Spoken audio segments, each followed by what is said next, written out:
This is a solution to problem number 8.27 on page 450. The press shown is used to emboss a small seal at E. Knowing that the coefficient of static friction between the vertical guide and the embossing die is 30%, determine the force exerted by the die on the seal.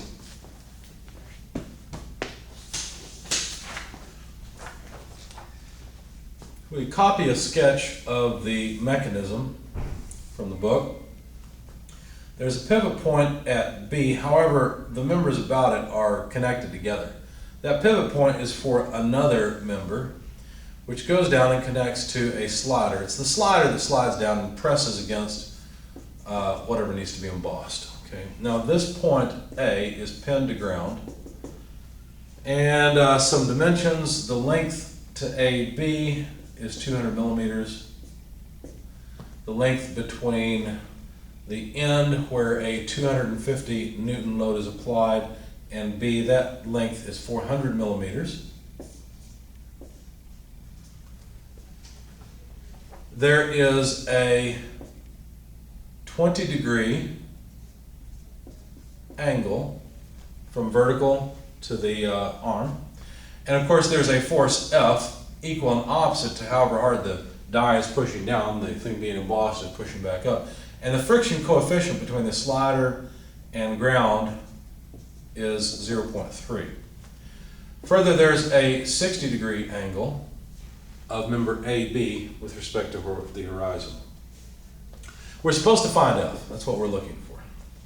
So what I decided to do, of course, is begin with a free body diagram, but I selected just the arm as the free body diagram. Now, I know there are forces AX, AY, but notice I didn't break up the force at B into a BX, BY. Why not? Well, notice that this member here that connects to B, or connects the slider to B, that is a two-force member. So whatever force is in that member has to lie along the direction of the member. So we know the directionality of B. And then this 250 pound, or not pound, pardon me, we're in metric units, this 250 Newton load acts straight downward.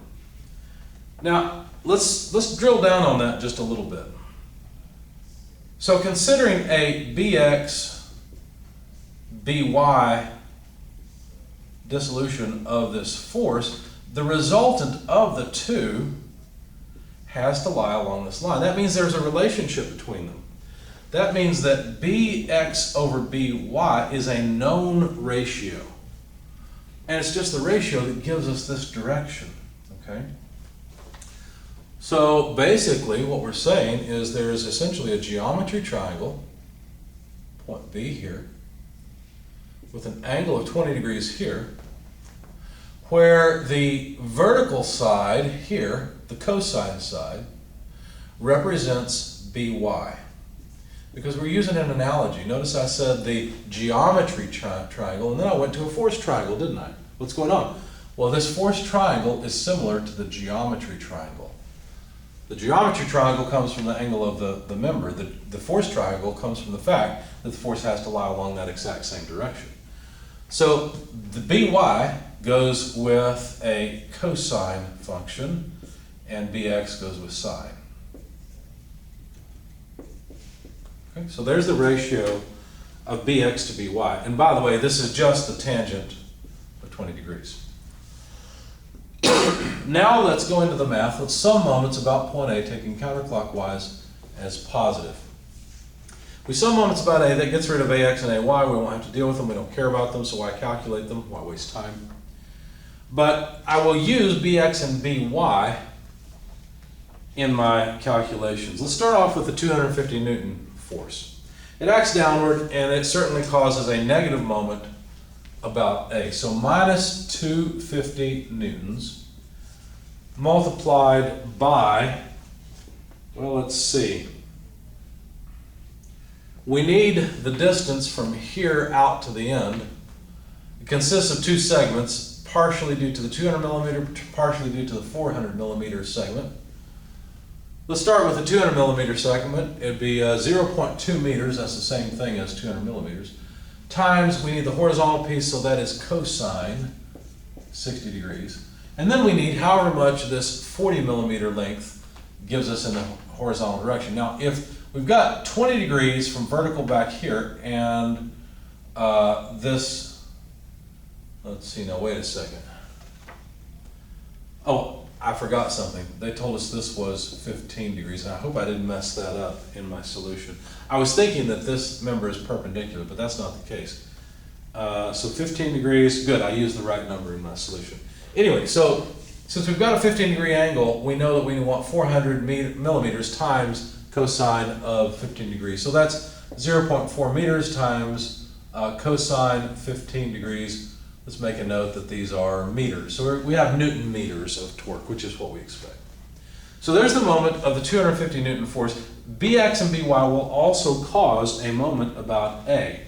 Notice that By will cause a positive moment counterclockwise. Bx will also cause a positive moment.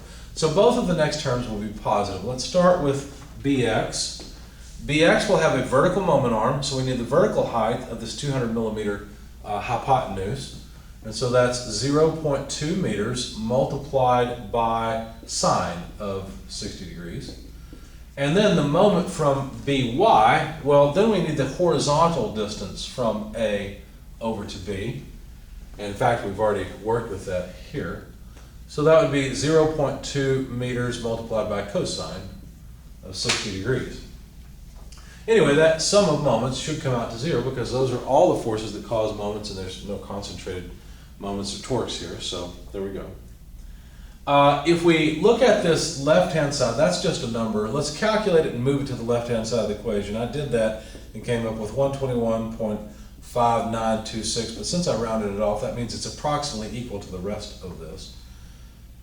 So I don't really want to write Bx. If I look at this equation, Bx is equal to By times the tangent of 20 degrees from here. So rather than writing Bx, I'll just write By tangent 20 degrees and then continue it.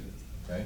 So 0.2 meters sine 60 degrees plus By 0.2 meters cosine 60 degrees. Now I have one equation, one unknown, and that unknown is of course By. Solving for By, we get 121.5926. I've dropped my units, these are Newton meters, let's not forget that, over all the factors multiplying By. So tangent of 20 degrees times 0.2 meters times sine 60 degrees plus 0.2 meters times cosine of 60 degrees.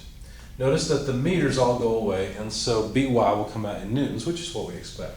So I calculated By. I'm going to put it over here just for the sake of space there. It came out to about 1,222.7916 newtons.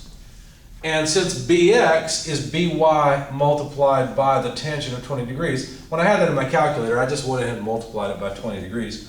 And I got Bx equal to 445.0598 newtons. Okay? All right, so I've got Bx and By. Why would I want those? Well, because the slider now can be solved.